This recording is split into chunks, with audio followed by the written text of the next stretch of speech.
Dom zdravlja Novi Sad obaveštava javnost da zbog tekućih godišnjih odmora lekara sledeće ambulante neće imati pedijatre. Vidovdansko naselje od 28. jula do 20. avgusta, Ветерник od 1. do 29. avgusta, Sремски Kарловци od 11. avgusta do 2. septembra.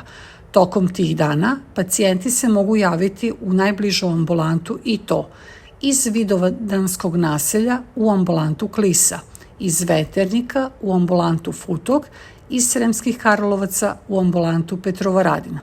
Ambulanta medicine rada rafinerije neće raditi u periodu od 11. do 28. avgusta zbog godišnjih odmora. Pacijenti će pravovremeno biti obavešteni i usmereni na ambulantu Јован Јовановиќ Zmај.